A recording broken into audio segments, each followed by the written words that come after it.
चल रही थी जैसे बर्फ के तिनके हड्डी तक उतर रही हों। पूरा गांव गहरी नींद में डूबा हुआ था, मगर एक छोटी सी मिट्टी की झोंपड़ी से धुआं भी उठ रहा था और मीठी सी खुशबू भी। ये वही झोंपड़ी थी जिसे गांव वाले दूध वाली रसोई कहते थे। इस रसोई की मालिक थी बी महापरा, एक दुबली पतली कमजोर सी मगर हौसले की दौलत रखने वाली औरत। उसके हाथ के गरम दूध और गुड़ के हलवे में ऐसा मजा था कि लोग दूर दूर से सिर्फ एक प्याला हलवा खाने चले आते। बी महापरा का एक ही सहारा थी, उसकी बेटी ज़हरा। ज़हरा रोजाना सुबह अंधेरे से पहले गांव के किनारे से गहवारे का दूध, थोड़ी मिश्री, गोंद और कभी अखरोट तो कभी नारियल लाती और बी महापरा चूल्हे पर बैठकर हांडी चढ़ा देती। चूल्हे के नीचे लकड़ियों के जलने की आवाज़, ऊपर हलवे की खुशबूदार भांप। यही उनकी जिंदगी थी, यही उनका रिज़्क था। बी महापरा के घर के सामने ही एक औरत रहती थी, नसीमा। नसीमा के दिल में हिर्स की आग दिन ब दिन बढ़ती ही जा रही थी। वो अक्सर अपनी कच्ची खिड़की से झांक कर कहती, पता नहीं इस बुढ़ी के हाथ में क्या जादू है, लोग इसे छोड़कर मेरे घर क्यों नहीं आते। एक दिन उसने गांव में अफवाह फैला दी, महापरा हलवे में कोई टोना टोटका करती है, तभी लोग उसके खाने पर टूट पड़ते हैं। गांव वालों ने बात पर यकीन कर लिया। अब ना कोई सलाम करता, ना दुआ और ना ही हलवा खाने आता। बी महापरा ने 2 बार सबको सफाई देने की कोशिश की, मगर किसी ने बात न सुनी। झोंपड़ी का चूल्हा ठंडा होने लगा, हलवे का दूध खट्टा पड़ गया और ज़हरा की आंखें नम हो गई। एक रात सर्दी हद से बढ़ गई। दोनों माँ बेटी हांडी के पास बैठी थीं कि दरवाजे पर दस्तक हुई। एक अजनबी फटा हाल का मुसाफिर कांपता हुआ खड़ा था। बोला, बीजी कुछ खाना मिल जाए, 2 दिन से कुछ नहीं खाया। ज़हरा ने माँ की तरफ देखा, दिल निडरा। बी महापरा ने मुस्कुराहट के साथ कहा, बेटा भूखे को दरवाजे से नहीं लौटाते।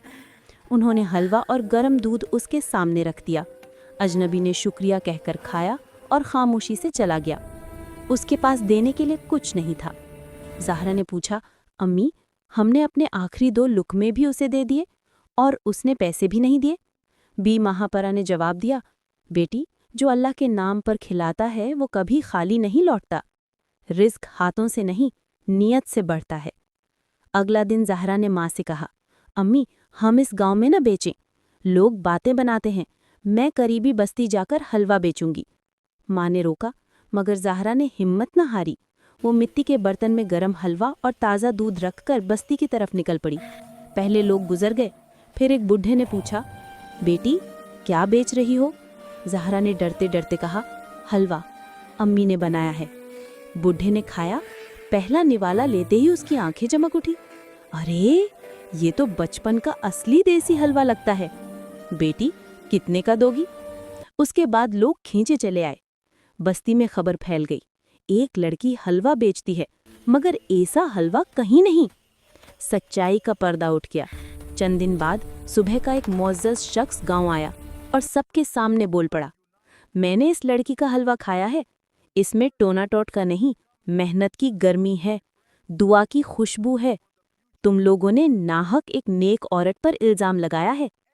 गांव वालों के होश उड़ गए। सब लोग बी महापरा के घर दौड़ आए, दरवाजे पर हाथ जोड़कर कहने लगे, बीजी हमें माफ़ कर दो, हमने आपके साथ बहुत जुल्म किया। बी महापरा की आंखों में आंसू आ गए, मगर उन्होंने कहा, मैंने कब किसी से बद्दुआ की, अल्लाह सब के नसीब अच्छे करे। अब दूध वाली रसोई फिर से आबाद हो गई। चूल्हा जलने लगा, धुआं उठने लगा और गरम हलवे की खुशबू पूरे गांव में फैल गई। ज़हरा दीवार पर कोयले से लिखने लगी, रिज़्क हाथ की मेहनत से नहीं, नियत की सफाई से बढ़ता है।